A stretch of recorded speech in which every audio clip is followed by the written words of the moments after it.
디딤 365 2019년 스마트 콘텐츠 글로벌 서비스 인프라 지원 기업 2차 간담회에 초청해 주셔서 감사합니다. 예, 사실 디딤 365 이전에 그 트리포드였죠. 네. 저하고 인연이 상당히 있습니다. 그래서 사실은 제가 지금 이 보여드렸던 클라우드 원격 데스크탑 서버가 이 디딤 365에 서비스되어 있는 그런 부분이고요. 제가 일로 들어가서 사용한 지 한 몇 년 됐죠. 예, 저희 성균관 대학교에 제가 이렇게 들어가서 원격 데스크탑으로 실제 이렇게 강의 PT도 하고 이렇게 합니다. 그래서 이렇게 그 초청해 주셔서 감사드리고, 오늘은 그 무거운 이야기 말고 빅데이터 플랫폼 구축 방안 이렇게 얘기했는데요. 빅데이터가 뭔지, 그다음에 플랫폼이 뭔지, 스토리텔링 그 스타일을 해서 역사 이야기 스타일을 해서 이렇게 쭉 이야기하는 그런 시간으로 하겠습니다. 자, 빅데이터 시대잖아요. 지금 다 데이터라고 하지 않고 지금 빅데이터 시대라고 얘기하고 있습니다. 실제로 여기 보면 2010년 정도에 빅데이터 시대가 도래했다고 그러는데요. 사실 그전에는 데이터 시대였죠. 데이터가 있었어요. 자, 보면 메인프레임 1970년대 메인프레임, 그 다음에 1985년도에 마이크로소프트 애플이 나와서 퍼스널 컴퓨터 시대. 예, 이때 다 뭐예요? 컴퓨터가 결국은 데이터 처리를 하는 그런 시스템이잖아요. 데이터를 가공했던 그런 머신이 이미 있었습니다. 예, 그런데 지금은 데이터 처리라고 얘기 안 하고 빅데이터라고 얘기하죠. 그래서 왜 빅데이터라고 얘기하냐? 결국은 지금 보면 인터넷 모바일 시대를 거쳐서 스마트폰이 2007년도에 탄생을 해서 모바일 혁명 시대, 그 다음에 스마트폰 중심으로 해서 SNS라든지 AR, VR, 그 다음에 게임, 뭐 등등 사물 인터넷, IoT죠. 이런 그 인공지능까지 해가지고 지금 현재 이 2007년을 기점으로 모바일 혁명을 기점으로 해서 이 데이터가 아니라 빅데이터라는 용어를 쓰게 됐고, 이 빅데이터에 대한 부분이 시대가 도래했다, 이렇게 말씀드릴게요. 좀 더 얘기해 보자. 그 데이터를 우리가 누가 만들었냐?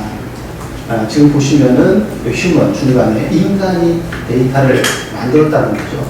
사람들이 리얼 월드 세상을 보고, 자연 환경, 사회 현상을 보고 그 데이터를 이렇게 만들어낸다는 거죠. 데이터를 만들어내는 능력이 있고 표현하는 것을 좋아해요, 인간 자체가. 그래서 어떤 분들은 시와 소설과 같은 문학 작품을 만들기도 하고요. 어떤 분들은 영화로 표현하기도 하고요. 어떤 분들은 음악을 만들기도 하죠. 여기 계신 분들 게임 업체에서 많이 오셨잖아요. 게임으로 이런 리얼월드를 이렇게 표현하고 계시는 것 같아요. 자, 이렇게 해서 결국은 데이터를 만들어내는 주체는 결국은 인간이었어요. 우리였어요. 자, 그런데 인간 말고 또 누가 데이터를 만들어낼까요? 센서들이 데이터를 만들어낸다는 거예요.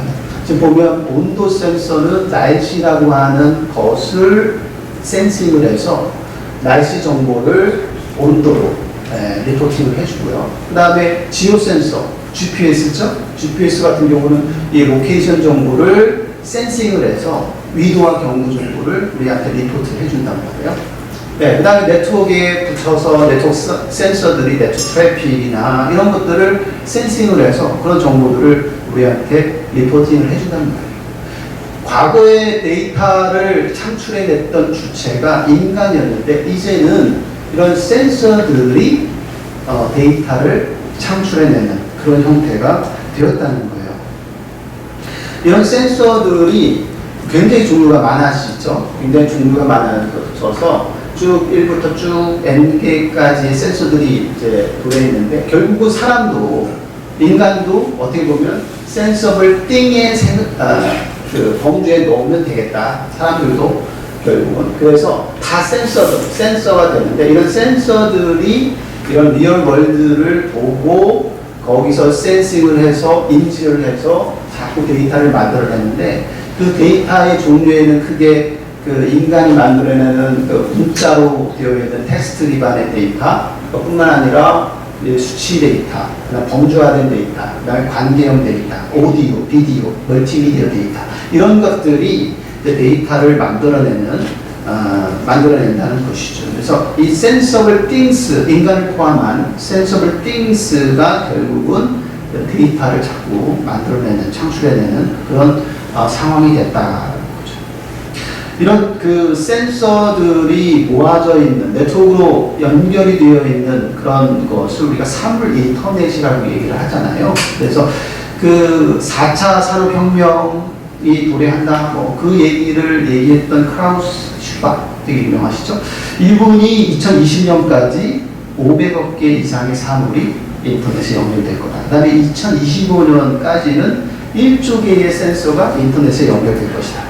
모든 팀들이, 거의 대부분 팀들이 그 앱, 어플리케이션뿐만 아니라 뭐 프린터, 뭐 여기 지금 보면 카메라, 그다음에 CCTV, 뭐 게임도 있죠. 그다음에 여러 가지 사물들이 다 센서가 부착이 돼서 이런 센서들이 연결되고 그 연결된 것이 네트워크로 연결돼서 그 사물 인터넷으로 만들어지고 있고, 그런 사물 인터넷들이 집으로 들어가면 우리는 스마트 홈이라고 얘기해요. 예, 오피스 들어가면 스마트 오피스라고 하죠. 공장으로 들어가면 스마트 팩토리라고 하잖아요. 그렇죠?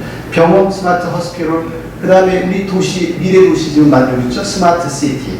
예, 스마트 시티의 인프라스트럭처, 뭐 전기, 수도, 가스, 난방, 예, 그 다음에 통신, 뭐 이런 것들이 다 지금 센서들이 부착돼서 센싱을 하고 거기서 센싱된 정보가 지금 계속 인터넷을 통해서 우리한테 저장이 되는 그런 형태입니다. 그래서 이제는 데이터라고 얘기를 안 하고 뭐라고 할까요? 빅데이터라고 얘기한다. 이게 빅데이터다라는 것이죠. 그와 더불어 이제 스마트폰 혁명 얘기를 말씀드려요. 2007년이에요. 2007년인데 우리가 왜 혁명 그러냐? 혁명이냐?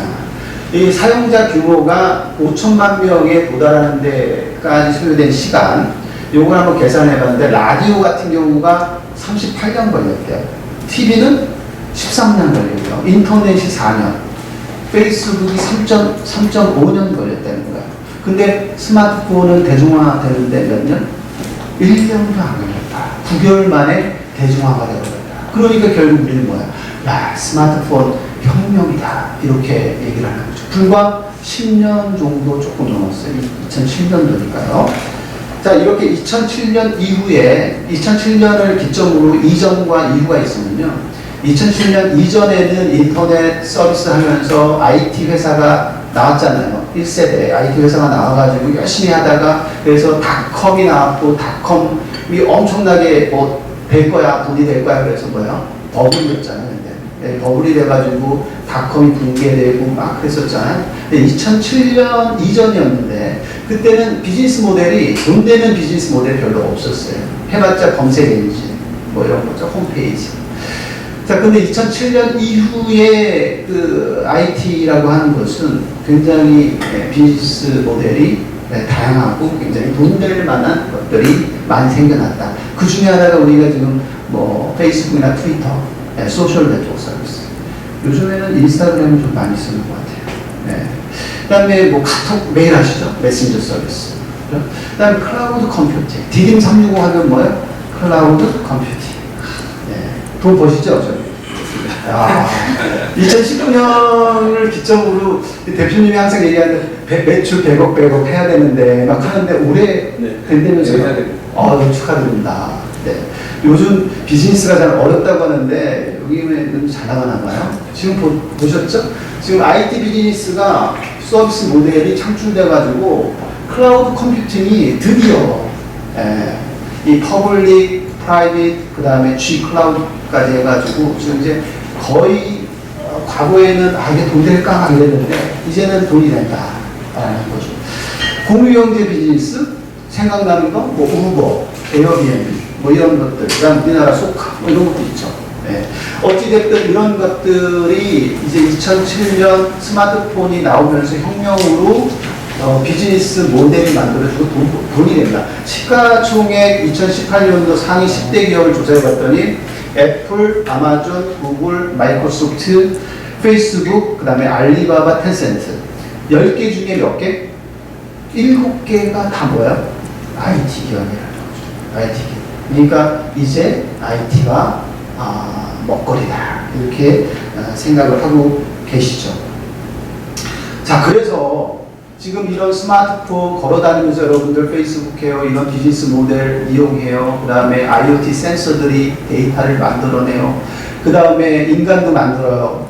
네. 그래서 더 이상 데이터가 아니라 그러면 빅데이터라고 얘기하죠. 그러면 빅데이터는 뭐길래 도대체 우리가 데이터를 처리하는 머신이 있었어요? 없었어요? 있었어요. 과거에 1970년대에 있었잖아요. 80년대에 PC 있었어요. 그렇지만 지금 뭐야? 빅데이터 시대에 빅데이터를 처리하는 시스템 필요하다. 빅데이터를 처리하는 시스템 플랫폼 있어야 된다. 왜? 그냥 데이터가 아니다. 그러면 어떤 특성을 갖고 있길래 빅데이터냐라는 거죠. 우리가 이제 빅데이터 특성하면 3View라고 얘기를 합니다. V자를 써서 세 개의 볼륨이 V가 있다.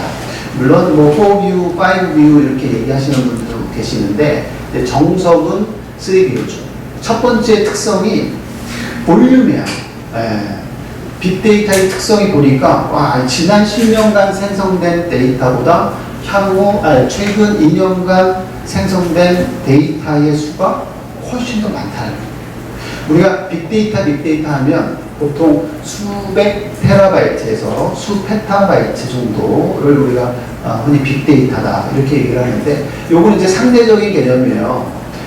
이제 AR, VR, 게임 이런 것들이 이제 멀티미디어 이런 환경들이 계속 늘어나고 5G 시대에 이런 데이터들이 왔다 갔다 하면 굉장히 많은 데이터들이 창출될 거라고 보고 있죠.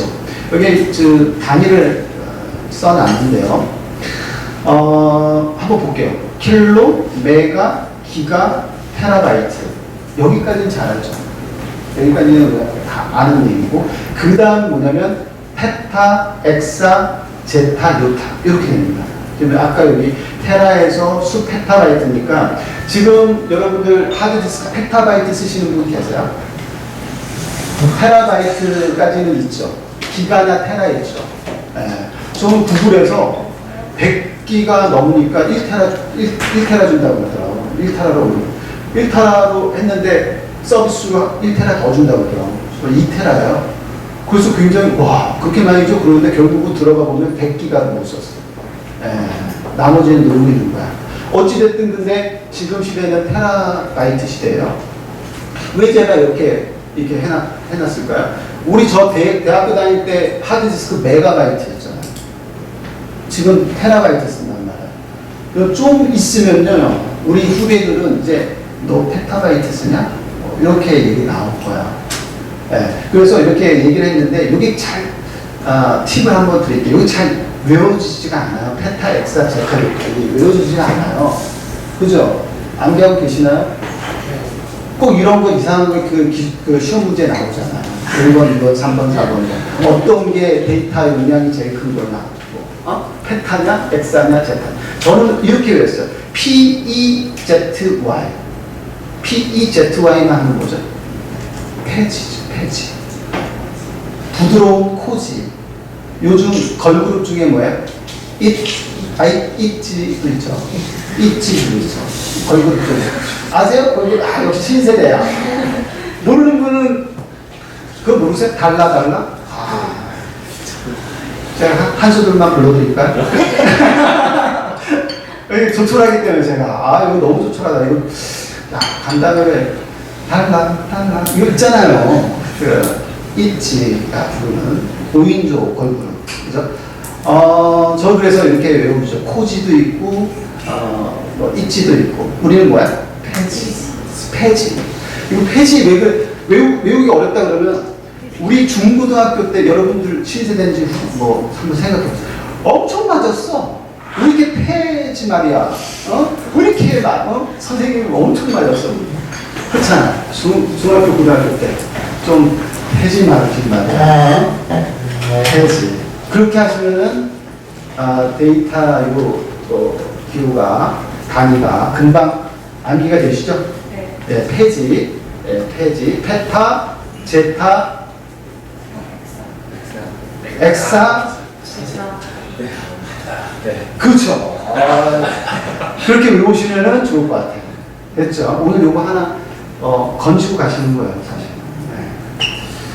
자, 그 다음에 두 번째 빅데이터 특성 뭐냐?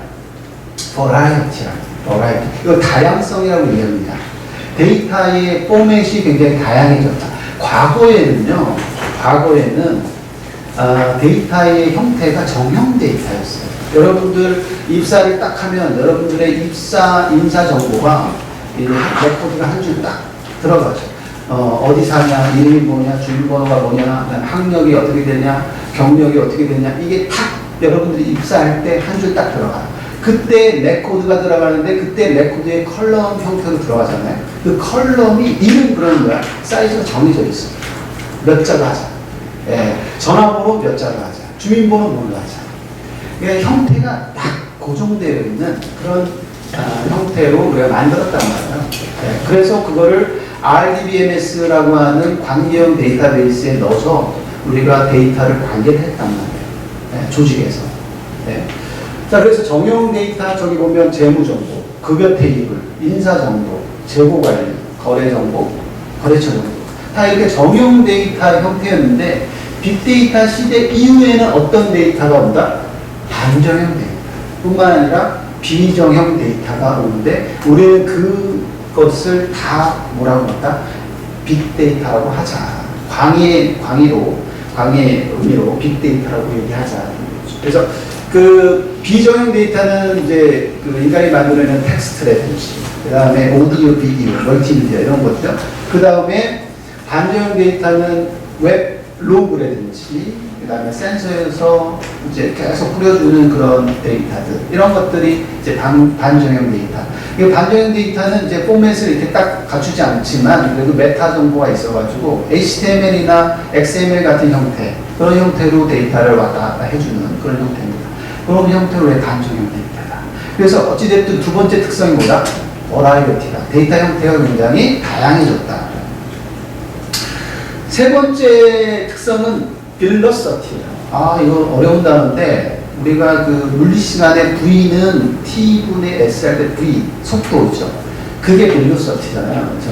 이 데이터가 발생되는 속도가 과거보다 엄청나게 빨라졌죠. 아까 여러분들 입사할 때 한 줄 레코드가 들어가요. 데이터 생성이 그렇게 들어간단 말이에요. 근데 지금은 뭐야?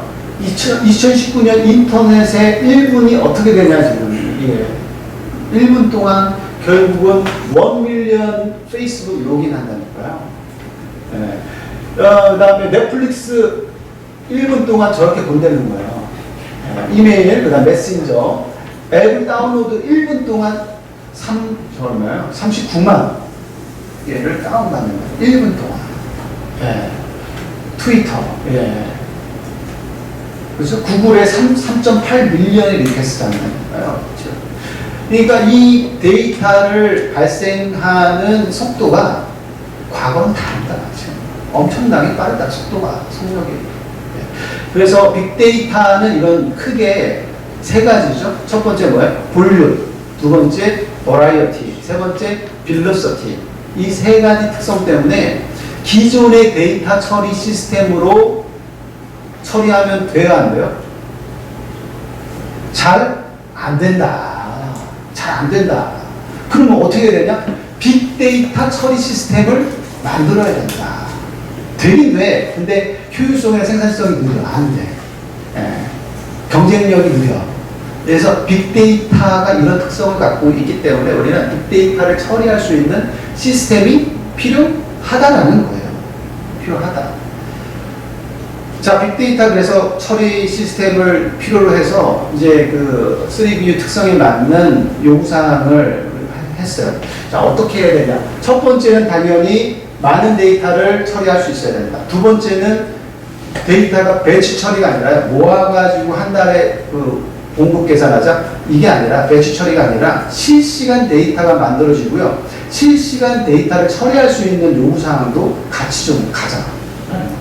그 다음에 이 처리를 하려면 결국은 그냥 처리가 안 되고요. 분산, 병렬로 여러 개의 컴퓨터를 같이 처리해야 된다는 그런 논리가 되고요. 그 다음에 데이터를 막 처리할 때 결함이 엄청 중요한데 결함 허용할 수 있는 시스템이 필요하다. 결함 허용 시스템, 이거 뒤쪽에 조금 나오니까 다시 한번 얘기할게요. 자, 그래서 이왕이면 우리가 빅데이터 처리 시스템 만들 때 이런 요구사항을 다 받아들여서 만들어보자. 이런 얘기죠. 자, 실시간 데이터 처리, 지금 페이스북에서, SNS에서 발생되는 데이터가 실시간적으로 발생되기 때문에 그런 실시간적으로 발생되는 데이터를 어떻게 잡아서 실시간적으로 분석할 거냐. 실시간적으로 분석해서 사용자의 패턴을 분석해서 의사결정을 할 수 있는 그런 시스템. 필요하냐 이거죠. 조직에서 필요하냐. 필요하면 만들어야 되고 아니야 아직은 우리는 아니야 그러면 안 만들어요. 실시간적으로 처리하는 건 다 비용이잖아요. 그만큼 서버의 캐파도 필요하고 서비스도 많이 들어가야 되고요. 그렇기 때문에 어찌됐든 그런 요구사항들이 점점 많이 등장하고 있다는 거죠. 각종 RFID나 IoT 센서에서 발생되는 그런 시스템들 다 리얼타임 실시간 데이터라는 거죠. 그런 데이터 처리 필요하더라. 두 번째, 이벤트 스트리밍 데이터 처리하더라. 이벤트 하는 거예요. 사건, 그죠? 사건, 이벤트 일어났다. 은행에서의 사건, 이벤트는 뭐야? 결제 지불했는데 이상 거래가 일어났어. 이건 뭐야? 은행 입장에서 이벤트죠. 우리 입장에서 개인정보가 유출됐어. 비정상적인 방법으로 나한테 데이터 접근했어. 이벤트죠. 그 이벤트가 만들어질 때, 이벤트가 일어날 때 우리는 그걸 감지해서 뭔가 액션을 취할 수 있는 그런 시스템이 필요하다는 거죠. 과거에는요, 저렇게 저장된 데이터를 우리가 SQL이라고 하면 그 쿼리물을 날려가지고 분석하고 뽑아보고 그랬는데요. 이제는 데이터가 이벤트 스트리밍 데이터 혹은 실시간 처리, 실시간 데이터들이 만들어지기 때문에 이런 것들을 이벤트 스트리밍 데이터를 처리하고 직접 관리하고 그 다음에 실시간적으로 필터링, 정규화, 취합하고 패턴 탐지해서 뭔가 액션을 취할 수 있는 그런 시스템 필요할 수 있다는 겁니다. 스트리밍 데이터는 우리가 많이 들었지만 수천 개의 데이터 소스에서 연속적으로 생성되는 데이터 굉장히 보통 레코드가 굉장히 작은 크기 그런데 이게 굉장히 많이 스트림하게 마치 물 흘러 오듯이 인커밍 상태로 쫙 이렇게 오는 그런 데이터 우리가 스트리밍 데이터라고 그러죠. 모바일이나 웹 어플리케이션 사용하는 고객이 생성하는 로그 데이터. 그 다음에 전자상거래 엄청나게 하잖아요. 구매 데이터. 게임 내의 플레이어들의 활동 데이터. 그 다음 소셜 네트워크의 정보. 주식거래소의 거래 데이터. 이런 것들, 데이터 센터의 계측 데이터, 이런 것들이 스트리밍 데이터라고 하고, 이런 스트리밍 데이터들이 계속적으로 들어온다는 거죠. 그러면 우리가 이런 스트리밍 데이터를 처리해야 되느냐? 처리해야 될 수도 있다는 거죠. 상황에 따라서. 그래서 우리는 빅데이터 처리 시스템의 이런 요구사항들을 다 반영을 해서 우리가 하자. 따라서 우리가 빅데이터 처리 시스템을 우리가 정의를 내리면 대용량의 데이터를 그냥은 안 돼.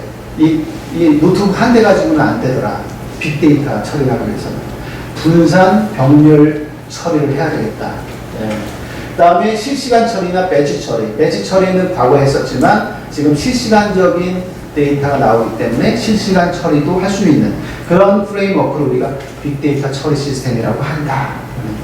다시 또 정의를 대규모의 양의 데이터를 수집, 저장, 처리, 분석, 표현, 유통 처리하는 일련의 분산, 병렬 처리 프레임워크다. 이렇게 이야기를 하고 있습니다. 과거에 그래서 빅데이터 처리 시스템 처음에 이제 만들 적에 이게 이제 10년 전이죠, 15년 전이죠, 한 2003년 정도 생각하시면 되겠습니다. 2003년 이때 이 빅데이터 처리 시스템을 만들려고 했던 설계자들의 설계 원칙이 있어요.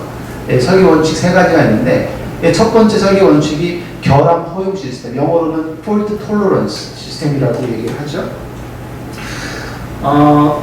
시스템이요. 가정을 하면 한 대의 컴퓨터가 1년에 한 번씩 만약에 장애가 난다. 뭐 1년에 한두 번 더 이상 장애가 나긴 한데 1년에 한 번씩 장애가 발생된다. 그러면 365대의 컴퓨터는 하루에 한 번씩 장애가 된다. 근데 우리가 빅데이터 하면 어떻게 하라고 했어요? 분산 병렬해서 여러 대의 컴퓨터가 모아서 클러스터를 해서 처리를 한다. 그 클러스터 환경에서는 결국 뭐예요? 4시간마다 한 번씩 장애가 발생될 수 있다는 거죠. 이런 현실을 우리가 장애가 나는 현실을 막지 말자. 야, 장애가 난다. 야, 장애가 한 번도 나지 않게 무장애 시스템을 만들려고 하지 말고 모든 시스템, 모든 컴퓨터 시스템은 애플리케이션 문제나 하드웨어 리소스 문제 때문에 장애가 발생할 수 있어요, 없어요? 발생할 수 있다. 그런데 발생을 하더라도 장애가 발생하더라도 버티고 수행할 수 있고 대체 시스템이나 고장 대응 체계가 있어가지고 시스템을 계속 운영해서 이게 장애가 났나 안 났나 그것도 모르게 이렇게 하는 시스템을 결함 허용 시스템이라고 하는데 빅데이터에서는 데이터를 막 처리하다가 결함이 나면 다시 처리해야 되거든요. 그러니까 굉장히 힘들어져요. 비용이 많이 들어요. 그래서 결함 허용되는 시스템을 설계 원칙 첫 번째로 넣었어요. 그 다음에 두 번째 설계 원칙이 비저비용 시스템, cost effective 시스템을 만들자. 야, 빅데이터 처리 시스템 만드는데 빅데이터 플랫폼을 우리가 도입하려고 그러는데 돈이 많이 들어. 사장님 돈이 한 10억 드는데요. 초기 투자 비용이 그렇게 많이 들어. 야, 좀만 생각해보자. 네, 저비용 시스템, cost effective. 이거는 이제 확장성이랑 밀접한 관계에 있어요. 보세요. 확장성의 수직 확장이 있어요. 우리가 vertical extension이라고 하는데 scale up이에요. 자, 조그마한 컴퓨터가 있어요. 우리가 막 썼어요. 그랬더니 되게 느려. 그랬더니 뭐야? 뜯어봐. 마더보드에 슬롯이 있어. 그러면 CPU도 꽂아, 메모리 꽂아, 디스크 꽂아, 뭐야? 확장하죠. 이런 확장 방식을 우리는 수직 확장 방식이라고 합니다. scale up 방식이라고 해요. 그래서 크게 만들었어요. 파워를. 그런 다음에 2, 3년 써요. 그러면 뭐야? 또 느려지죠. 그럼 어떻게 해? 또 뜯어보니까 꽂아야 되는데 꽂을 때 있어요? 없어요? 없어요. 없으면 어떻게 하죠? 갈아. 바꿔야 돼. 돈을 주고 확 바꿔. 투자 비용 확 많이 들어. 그거에 반해서 수평 확장 방식은 우리가 이제 horizontal extension이라고 그러잖아요. scale out이라고 그러는데요. 기존에 썼던 중저가도 괜찮아요. 컴퓨터가 있으면 그 컴퓨터를 수직적으로, 수평적으로 병렬로 붙일 수 있는 그런 확장 방식이에요. 그걸 우리가 수평 확장 방식이고 수직 확장 방식보다 훨씬 확장성이 증대된다. 결국은 하드 컴퓨터 시스템을 도입을 할 적에 빅데이터 플랫폼도 마찬가지지만 하드웨어 측면과 소프트웨어 측면이 있는데 하드웨어 측면에서 어떻게 해요? 저런 비저비용 시스템으로 가야 되는 결국은 수평 확장 방식이 되는 그런 시스템, 그런 플랫폼을 도입해야 되겠다는 거죠. 자, 그 다음에 두 번째는 소프트웨어 비용인데 이 소프트웨어 비용은 뒤에 보시면 소프트웨어가 상용 소프트웨어, 뭐 오라클 데이터베이스만 해도 되게 비싸요. 그죠? 이 상용 소프트웨어 라이센스 비용도 만만치 않거든요. 비용이. 우리가 구축할 때. 그래서, 오픈소스 파라다임이잖아요, 지금. 그래서 오픈소스 형태의 그 소프트웨어를 도입을 함으로써 우리가 소프트웨어 라이센스 비용을 줄여보자. 자, 그러면 결국은 빅데이터 플랫폼을 도입할 쪽에 초기 투자 비용 잘 없으면서 그 다음에 하드웨어 소프트웨어 비용을 줄이면서 저비용 시스템으로 갈 수 있지 않겠냐. 이런 얘기입니다.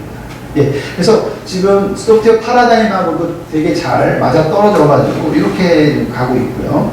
다음 세 번째 설계 원칙을 뭐라고 했냐면 기존 시스템과의 연계성. 기존 시스템은 우리가 레가시 시스템이라고 그러거든요. 기존에 아까 RDBMS 얘기했었잖아요. 데이터를 거기에 다 넣었어요.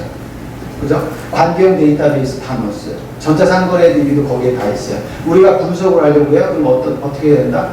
연계를 해서 거기에 있는 데이터를 끌고 와가지고 빅데이터 처리를 같이 해줘야 된다는 말이죠. 그래서 결국은 빅데이터 플랫폼 구축할 적에 기존 시스템 연계성도 잘 보고 해야 된다는 거죠. 자, 그래서 이렇게 그 빅데이터가 도래했고, 빅데이터 시대가 도래했고, 빅데이터 특성이 있으므로 빅데이터 처리를 할 수 있는 플랫폼 시스템이 필요하다. 빅데이터의 전주기 프로세스, 풀 프로세스를 우리는 수집, 저장, 처리, 분석, 표현 하나 더 붙여서 유통까지 가고 있습니다. 그래서 이렇게 데이터를 만들어내고요. 그렇게 만들어낸 거를 유통, 판매하는 그런 형태를 우리가 지금 빅데이터 전주기 프로세스라고 합니다. 이 전주기 프로세스에서 빅데이터 플랫폼이 데이터 소스 수집에서부터 가공, 표현, 분석, 표현, 유통까지 이걸 아우를 수 있는 시스템, 이걸 이제 빅데이터 플랫폼이다 이렇게 얘기를 하죠. 이 역사 오늘 얘기를 계속 하고 있는데 이 빅데이터 처리 시스템의 원조는 결국은 하둡이라고 하는 처리 시스템이 탄생이 됐죠. 이 하둡 많이 들어보셨죠. 이게 2003년, 2004년도에 구글에서 파일 시스템, 그 다음에 구글의 맵리두스가 2003년, 4년도 지금부터 15년 정도에 만들어졌고요. 요게 2003년, 4년도에 요 페이퍼가 두 개가 나왔어요. 왼쪽에 구글 파일 시스템, 그 다음에 오른쪽에 맵리두스라고 하는 Simplified Data Processing 또는 Large Cluster라고 하는 이 페이퍼를 누가 냈어요? 구글에서 냈어요. 구글에서 2003년, 2004년에 냈고요. 2005년에 더블 커팅이라는 부분이 아파치 너치 프로젝트를 하면서 이게 검색 엔진 프로젝트인데 데이터가 많아지니까 검색 속도가 느려지는 거죠. 그래서 어떻게 하면 이걸 빠르게 할 수 있지라고 고민하는 끝에 결국은 구글에서 낸 저 페이퍼 두 개를 보고 이거 괜찮다. 구글 파일 시스템이 변해야 되는구나. 그 다음에 두 번째 그 위에 돌아가는 처리 자체가 데이터 프로세싱 처리 방식이 굉장히 심플리파이드하게 단순화해가지고 처리돼야 되겠구나. 그게 맵리두스라는 거예요. 네, 그래서 2005년도에 이 더블 커팅이 프로젝트를 만들고요. 야후로 옮겨서 하드 프로젝트를 만듭니다. 지금 야후 그러면 좀 많이 쇠퇴했지만 2006년만 해도 야후 이거 엄청 많았죠. 검색 엔진. 사실 구글보다 더 많이 썼잖아요. 자, 그러다가 2006년에 야후가 탄생이 됐고요. 하드 프로젝트가 탄생이 됐고요. 이게 빅데이터 처리 시스템의 원조입니다. 아까 빅데이터의 전주기 프로세스가 수집부터 해가지고 유통까지 있는데 그 중에 핵심은 사실 저장 처리부터 시작한 거예요. 저장 처리. 예. 그 다음에 나중에 생태가 나오는데 이제 수집 쪽 부분, 그 다음에 분석 쪽, 그 다음에 이제 가시화 표현 쪽, 유통 쪽이 더 붙게 되는 그런 형태가 되죠. 이게 돈이 된다라고 생각해서 2008년, 10년 전에 클라우데라라는 회사가 만들어졌고요. 2011년에 호튼웍스가 만들어졌죠. 이 클라우데라 호튼웍스 맵R이라고 하는 그런 회사는 지금 빅데이터 플랫폼 쪽에 솔루션을 제공해서 서비스를 하는 그런 회사 중에 3대 회사 중에 하나고요. 2013년도에 데이터 브릭스라는 회사가 창립이 되죠. 왜 제가 언급을 했냐면 이제 빅데이터 하드 중심이 아니라 뒤쪽으로 가면은 실시간 처리를 할 수 있는 스팍 중심으로 가버리거든요. 그랬을 때 스팍이라고 하는 게 이제 저 데이터 브릭스라는 회사에서 만들었어요. 그래서 결국은 물론 UC 버클리에서 처음 시작을 했지만 그 멤버들이 다 그 창업을 했죠. 벤처를. 네. 대학에서 벤처로 창업을 합니다. 그래서 거기다 CEO로 가고 교수님들이. 네. 그래서 데이터 브릭스라는 회사가 2013년도에 만들어졌고요. 지금 스팍이라는 또 소프트 플랫폼이 탄생이 되는 그런 계기가 되죠. 몇 년 안 됐습니다. 지금 사실은 크게 몇 년이 안 됐어요.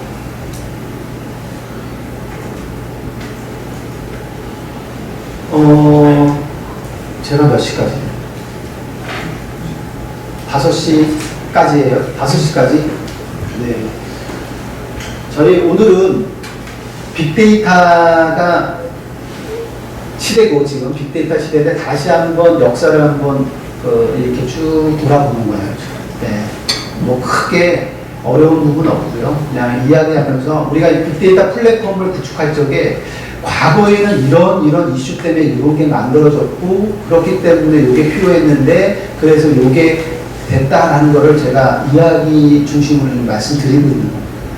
하둡이라는 애가 만들어졌다라는 거죠, 원조가. 그래서 하둡 시스템이 이렇게 만들었어요. 마스터와 슬레이브, 마스터와 워커 형태로 만들었어요. 곰곰이 생각했더니 결국은 한 대의 컴퓨터 가지고 안 된다. 여러 대의 컴퓨터가 클러스터를 만들어 놓고 대용량의 데이터를 분산, 병렬로 같이 처리를 해야지만 데이터가, 빅데이터가 처리된다라고 하는 그런 구조입니다. 그래서 아키텍처 자체가 마스터 슬레이브, 마스터 워커 구조로 되어 있어요. 이 마스터의 역할은 데이터를 줘요. 워커한테 줘요. 작업자들한테 주고요. 작업하세요 합니다. 이렇게. 시작하세요. 그럼 작업을 막 해. 워커들이 작업을 해요. 그럼 저 작업 다 했는데요. 그러면 그래요? 자, 다음 작업도 하세요. 이런 식으로 데이터를 분배해주고 그 다음에 어떤 작업을 할 것인지 지시를 하는 사람이 마스터예요. 그 다음에 그런 것들을 받아가지고 데이터를 실제 처리하는 친구들이 슬레이브, 워커라고 합니다. 네, 그래서 마스터와 슬레이브 구조로 되어 있습니다. 우리가 뭐 설문조사할 때 이만큼 있어, 100만 부 있어. 이건 하루에 다 해야 돼. 못하죠. 그래서 우리가 아르바이트생을 뽑아서 시키게 되는 그런 형태가 되고요. 데이터를 다 위에서 n분의 1 해가지고 나눠주고요. 나눠주고 그 데이터를 실행해 주세요 라고 합니다. 근데 여기서 데이터를 분배하는 걸 위해서 파일 시스템이 하겠다는 거고요. 그 다음에 분배를 해가지고 처리해라 라고 하면 명령을 줘야 돼요. 그냥 하세요 그러면 할 수 있어요? 없어요? 설문지 조사 이거 하세요. 1번에 얼마, 2번 얼마 이렇게 통계 내주세요 하면 못하죠. 못하니까 결국은 데이터 처리하는 로직을 줘야 된대요. 그 로직이 뭐냐? 레시피가 뭐냐? 어떻게 하라라고 하는 그 레시피가 맵 리듀스라는 거죠. 그래서 맵 리듀스와 그 다음에 밑에 HDFS라는 파일 시스템으로 이렇게 나눠져서 하드 1.0은 만들게 됩니다. 그래서 이 스토리지 계층에서 그 파일 분산 파일 시스템 HDFS 하드 분산 파일 시스템들이 있고요. 그 위에 무슨 작업을 할 거냐라고 하는 데이터 프로세싱 레이어가 맵 리듀스로 되어 있습니다. 그래서 맵 단계와 리듀스 단계로 나눠져서 데이터를 처리하는 그런 형태가 되는 형태입니다. 자세한 거는 조금 더 합시다. 오늘 이 짧은 시간 동안에 이게 얘기할 수는 없고요. 저희는 스토리 중심으로 좀 해보죠. 자, 그래서 이제 잡을 만들어내고 잡을 어떻게 되는지 우리가 관리를 해야 되기 때문에 마스터 노드가 잡 트래킹을 하게 되고요. 잡을 주고 태스크들로 잘라서 잡을 주게 되는데 그 태스크를 받아가지고 이제 처리를 하게 되는데 각 노드들이 태스크 트래커가 되는 그런 형태가 돼서 잡 트래커와 태스크 트래커가 이제 잡 실행을 하게 되는 그런 부분입니다. 자, 맵 리듀스로 넘어가면 맵 리듀스 아까 얘기했죠? 우리가 설문조사 이만큼 있어 데이터를 나눠줬어. 나눠주기만 하면 아무것도 안 해. 일을 시켜야 돼. 로직이 필요해. 레시피가 있어야 돼. 그 레시피가 맵이라고 하는 함수와 리듀스라는 함수로 만들어져 있어요. 그래서 맵 단계에 맵 레시피를 던져서 처리하게끔 하고요. 리듀스 단계에 리듀스라는 레시피를 던져서 처리하게끔 합니다. 그래서 결국은 개발자, 이 데이터를 분석하는, 처리하는 개발자는 맵 함수를 어떻게 만들 거냐, 리듀스 함수를 어떻게 만들 거냐, 그것만 고민하면 되고요. 그 밑바닥에 하드 플랫폼이 분산 병력 처리를 알아서 해주는 그런 형태가 되는 겁니다. 자, 이렇게 데이터를 왼쪽에 쪼개가지고 큰 데이터예요. D1, D2로 쪼개서 데이터를 나눠주고 그 다음에 뭘 나눠준다? 맵 레시피를 나눠준다. 그러면 각각의 워커노드들이 자기가 레시피를 보고 자기는 처리를 하는, 데이터 처리를 하는 그런 형태. 처리가 된 결과물을 다시 리턴하게 되는데 그 리턴되는 결과물을 키 밸류 형태의 쌍으로 결과물을 출력하게끔 해놨고요. 그 결과물을 받아가지고 이제 그 하드 플랫폼이 하는 역할은 소팅하고 셔플링하는, 분배하는 그런 역할을 자동으로 하게 되고요. 그렇게 셔플링 한 다음에 누가 받냐면 리듀스 노드가, 이것도 워커 노드인데 워커 노드가 받아요. 받으면 너 리듀스 함수 던져서 레시피 던져서 리듀싱 하는, 그래서 집계하는 그런 형태입니다. 그래서 데이터를 분산해서 각각 데이터를 통계 처리했으면 그거를 리듀스 노드가 받아서 중간 집계하고 그런 식으로 맵과 리듀스의 형태로 이렇게 처리하는, 굉장히 단순하게 처리를 하는 그런 형태를 우리가 맵 리듀스라고 얘기합니다. 그래서 이런 자세한 거는 저기 그 하드 이 책을 보시면 굉장히 잘 나와 있습니다. 탐 화이트라는 사람이 있었는데요. 이분이 하드 프로젝트를 그 개발하는 개발자의 멤버예요. 멤버인데 그 이제 하드를 만들면서 이제 책을 같이 썼죠. 그래서 그 멤버가 썼기 때문에 더 굉장히 정확하고 실질적으로 정확하게 잘 표현을 해서 썼기 때문에 이 하드 데피니티브 가이드 이 책을 보는 게 굉장히 중요하다. 관심 있으면 보시면 되고요. 아까 그런 처리를 이런 식으로 맵 리듀스 처리를 하게 됩니다. 그 다음에 두 번째로 중요한 게 스토리단이 바뀌어야 된다. 지금 파일 시스템이 아니라 분산 파일 시스템으로 가야 돼요. 노드가 하나가 아니라 여러 노드가 있어야 돼요. 노드 컴퓨터마다 뭐가 있어요? 디스크가 있어요. 그 디스크를 같은 한 통으로 표현을 해보자.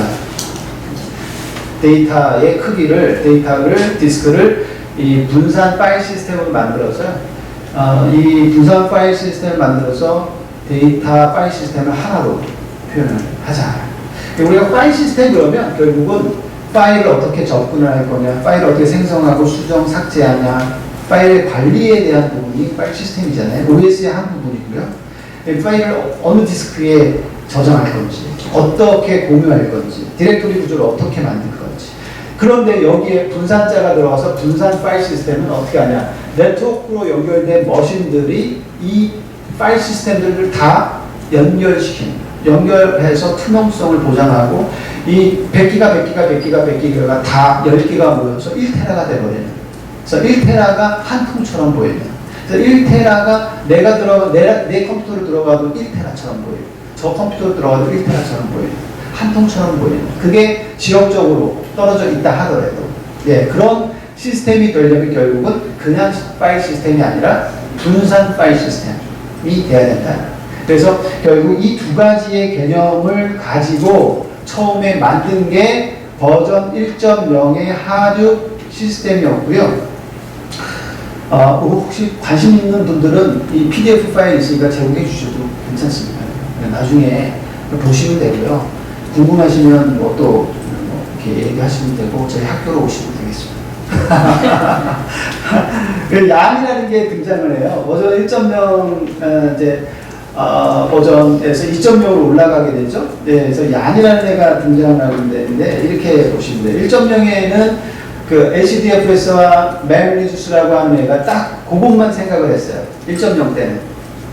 그런데 사용을 해보니까 괜찮아, 좋아. 그런데 뭐야? 중간에 클러스터 리소스를 관리하는, 자원을 관리하는 친구가 따로 존재해야 되겠다. 걔가 얀이라는 애가 존재를 합니다. 그래서 2.0 하드 2.0이 탄생되면서 중간에 맵리듀스를 띄워버리고요. HDFS와 맵리듀스를 띄워버리고 중간에 리소스 관리하는 이런 얀이 들어가게 되고, 그 다음에 그 위에 맵리듀스 하면 배치 처리를 잘하는데요. 리얼타임 처리할 수 있는 친구들, 인터랙티브 처리를 할 수 있는 소프트웨어들, 이런 것들이 더 붙을 수 있게끔 그렇게 해서 구조가 바뀝니다. 그래서 하드 1.0은 굉장히 단순했어요. 진짜 되는지 안 되는지 확인해 보고 싶었던 거죠. 이게 된다라고 생각하니까 2.0으로 올라가고요. 이제 제대로 만들게 되는 그런 형태가 됩니다. 지금 하드도 3.0이 됐고요. 자, 그래서 얀이 만들어진 게 2.0을 대표하는 굉장히 큰 변화라고 생각을 하시면 되고, 이 얀 덕분에 하드 버전 1.0에서 데이터 컴퓨터를 4,000개 노드, 그 다음에 일을 4만 개의 타스크를 같이 병렬을 처리할 수 있게 했는데, 얀 덕분에 10,000개의 노드가 같이 연결할 수 있고 10,000개의 태스크가 돌아갈 수 있게끔 그렇게 됩니다. 그래서 스케일러빌리티가 올라갔고요. 그 다음에 얀 덕분에 어벨러빌리티도 올라갔어요. 그 다음에 유틸라이제이션도 얀 덕분에 자원 관리가 굉장히 세밀해지기 때문에 자원 할당을 잘할 수 있어서 유틸라이제이션 측면에서 좋아요. 그 다음에 제일 멋진 게 저기 멀티 테넌시라고 해서 과거에는 맵리듀스라는 잡만 생각했었는데 맵리듀스 잡은 배치 처리에만 강하고 다른 인터랙티브 하거나 그다음에 반복 처리를 하거나 그다음에 이런 인공지능 처리하거나 스트리밍 처리하거나 실시간 처리하거나 이런 데는 조금 부족해요. 예, 그래서 그런 여러 어플리케이션들을 같이 가능할 수 있는 그런 능력을 갖게 되는 겁니다. 그래서 얀이 등장을 하면서 하드 2.0이 올라가서 이렇게 만들어졌다라는 거죠. 자, 그래서 이제 클러스터를 만들게 되고요. 만들게 되는데 이렇게 완전 분산 노드로 만들게 돼요. 그래서 마스터 노드와 워커 노드로 이렇게 만들게 되는데 마스터 노드가 죽으면 끝장나거든요. 데이터가 끝나기 때문에 마스터 노드가 굉장히 중요합니다. 그래서 마스터 노드에 세컨더리 마스터 노드를 넣어서 마스터 노드가 죽으면 세컨더리 마스터 노드를 다 부팅을 해서 동작시킬 수 있도록 합니다. 근데 이런 구조는 세컨더리, 프라이머리, 세컨더리 구조에서는 실시간적으로 HA 기능이 떨어져요. 하이 어벨러빌리티가 떨어집니다. 그러니까 몇 분 혹은 몇 시간, 며칠 정도의 텀이 생기고 데이터의 로스가 일어날 수가 있어요. 이 구조는. 그래서 이 구조가 아닌 HA 구조로 가야 되는데 그거는 이제 액티브 스탠바이 구조로 만들게 되죠. 스토리가. 그래서 액티브 스탠바이 구조는 아까 프라이머리, 세컨더리의 마스터 구조와 다른 액티브 스탠바이가 되고요. 이 액티브 스탠바이는 액티브가 바로 죽잖아요. 그럼 수초 이내에 스탠바이가 바로 테이크업 받아가지고 데이터 처리를 할 수 있는 그런 형태입니다. 그래서 이런 구조로 넘어가게 만들어졌고요. 이런 구조로 만들기 위해서는 하드 2.0에다가 얀이 만들어졌다고 했잖아요. 그거에다가 주키퍼라는 애가 등장을 하게 됩니다. 주키퍼라는 소프트웨어가 더 등장이 되고 저널 노드라는 게 저널링 할 수 있는 게 들어가고 그 다음에 페일오버 컨트롤러라고 하는 애가 있어서 얘가 죽었어 그러면 테이크오버 받는 서비스 그런 주키퍼라는 소프트웨어가 그런 것들을 관장을 하게 됩니다. 그래서 그런 소프트웨어가 하드에 더 들어가게 됩니다. 네, 그래서 이렇게 더 들어가서 지금 우리가 고가용성을 제공해주는 멀티 노드 클러스터를 만들 수 있다라고 하는 것이죠.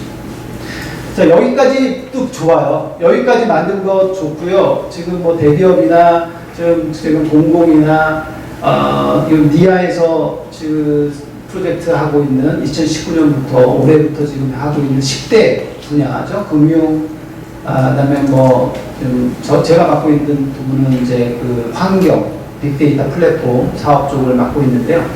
10개 분야를 선정을 해가지고 지금 클러스터 상태를 플랫폼을 만들고 있어요. 그 플랫폼을 중심으로 센터들이 구축이 되고요. 그 다음에 센터 밑에 민간 기업들이 구축이 되고 그 다음에 수요 기업들이 들어와서 데이터를 가져갈 수 있는 형태 그런 형태로 지금 구축이 되는데 걔네들까지의 그 모델 자체가 HA 구성도 아니에요. 사실은 요 단이에요. 사실 플랫폼 어떤 데는 조금 더 필요하다 그러면 요 단, HA 구성이 되는 요 단까지 아마 할 거고요. 그 다음에 생각을 해보면 실시간 데이터 처리 없어요. 어려워요.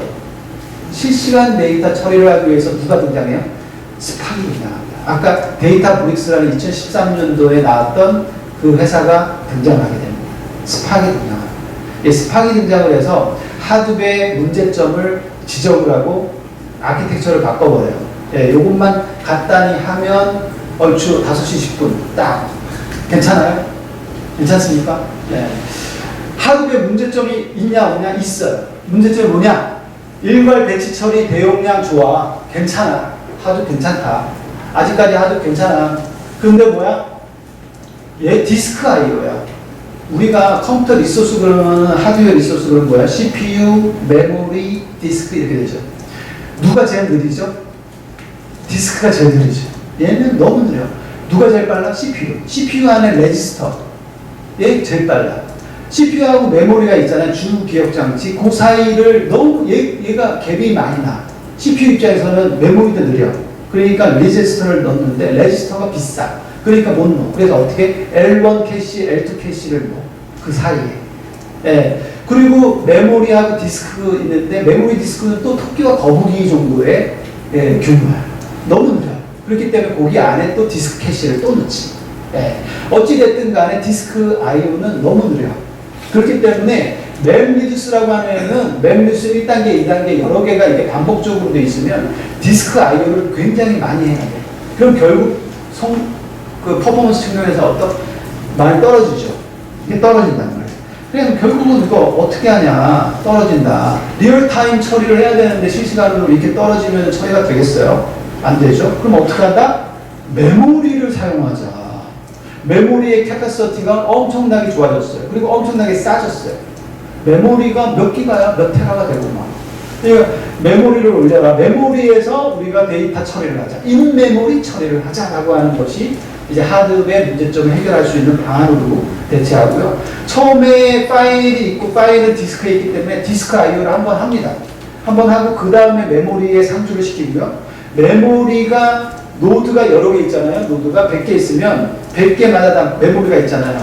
걔를 메모리를 다 한 통으로 보자는 거예요. 아까 디스크를 한 통으로 봤잖아요. 이제는 메모리를 한 통으로 봐서 인메모리 처리가 되게끔. 네, 그렇게 하자라는 거예요. 그렇게 구조를 바꿨더니 기존의 메모리 수 하드보다 10배에서 100배 빨라졌대요. 10배에서 100배 빨라졌대요. 이거를 아키텍처에 제안한 게 뭐다? 스팍이다. 스팍 구조. 그래서 2013년도에 데이터 브릭스가 나오면서 지금 굉장히 몇 배씩 엄청 지금 매출이 뛰어 올라가고 있어요. 스팍의 구조가 이렇게 됩니다. 하드웨어 얀 구조의 자원 관리를 그대로 받고요. 그 위에 스팍의 코어가 들어가 있고 기존의 SQL을 로직 담당하는 쪽, 그 다음에 스트리밍 실시간 처리하는 쪽, 그 다음에 머신러닝 요즘 많이 등장하죠. 머신러닝 라이브러리를 쓸 수 있는 모듈, 그 다음에 그래프 티어리, 예를 들면 소셜 네트워크 그래프, 그런 거 그래프 그릴 때, 그 다음에 페이지 랭킹 알고리즘, 이런 것들이 그래프엑스 쪽에 들어가 있어요. 그래서 이런 것들 모듈 4가지를 만들어 놓고 실시간 처리뿐만 아니라 SQL과 같은 배치 처리도 가능하게끔 하는 그런 형태의 스팍 구조로 가고 있습니다. 그래서 이런 시스템들을 다 생태계가 될 수 있게끔 모아놓은 것을 우리가 하드 에코시스템이라고 그러고요. 이 에코시스템은 클라우드라는 그 업체에서 만든 에코시스템은 이래요.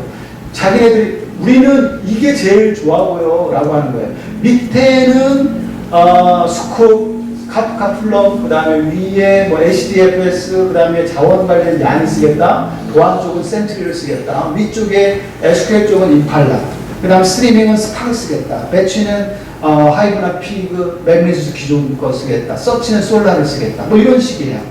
이걸 에코시스템을 클라우데라에서 만든 거고요. 요거는 호트웍스라는 회사에서 만든 거죠. 공통적인 게 얀을 쓰겠다, HDFS를 쓰겠다, 맵리스가 있다, 이런 거 다 비슷해요. 근데 여기는 스트림 처리를 뭘로 해요?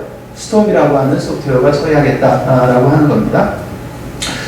아파치라고 하는 비영리 재단에서 얘기하는 하드 에코시스템이 이렇습니다. 그래서 여기는 플럼, 스쿱, 이 레거시 시스템에서 가져오는 부분, 요 2개를 쓰고 중간에 얀을 쓰고요. 스팍, 그다음에 카스톰 들어가 있고 위쪽 왼쪽에 보면은 맵리듀스 들어가 있죠. SQL 들어가고 머하우 스팍이 들어가 있잖아요.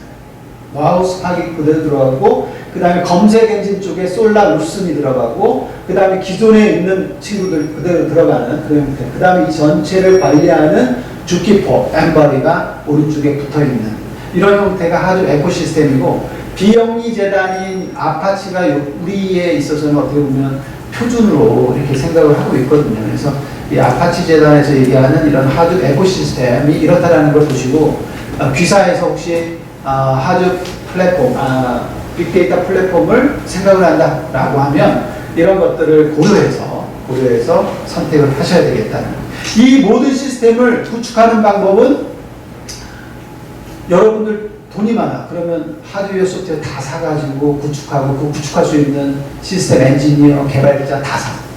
그러면 구축하면 돼. 비용이 엄청 들어. 그러면 엄청나죠. 그런 방법이 있고 두 번째 방법은 뭐야? 디딤 365라고 하는 이런 클라우드 서비스 회사를 이용하는 방법이죠. 유틸리티처럼 이용하게 되면 좋잖아요. 오늘 제가 광고도 해드리고 디딤 365 네. 이 모든 것도 나이파에서 이렇게 간단히 적어. 나이파도 또 이렇게 해드려야 되잖아요. 제가 오늘 광고 말씀 또 해드리고 제가 요약 한번 하고 끝내도록 할게요. 제가 전통적인 이제 빅데이터 플랫폼이 이랬어요. 정형, 반정형, 비정형 데이터를 스코비나 플럽, 스크래피라고 하는 그런 소프트웨어로 HDFS 데이터 레이크라고 해서 데이터를 그대로 계속 모았어요.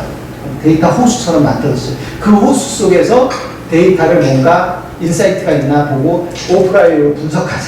뭐 이런 스타일로 했었어요. 그러다가 선처리, 후처리 방식, 리얼타임 프로세싱이 필요해. 그래서 이 정형, 반정형 똑같이 있고 여기 스트리밍 쪽을 구축을 했어요. 리얼타임을 생성해내는 프로 주소와 컨슈머 사이에서 딱 만나가지고 리얼타임 처리를 할 수 있게 만들고 이 리얼타임 프로세싱 분석 로직이 들어갈 뻔했어요. 그래서 아까 이상 현상, 뭐 탐지, 감지, 뭐 이런 것들 로직이 들어가고 문제가 있으면 빨리빨리 처리할 수 있는 그런 로직이 들어갔단 말이에요.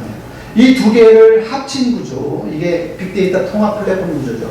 그래서 이런 구조가 통합 플랫폼 구조로 생각하시면 될 것 같고요.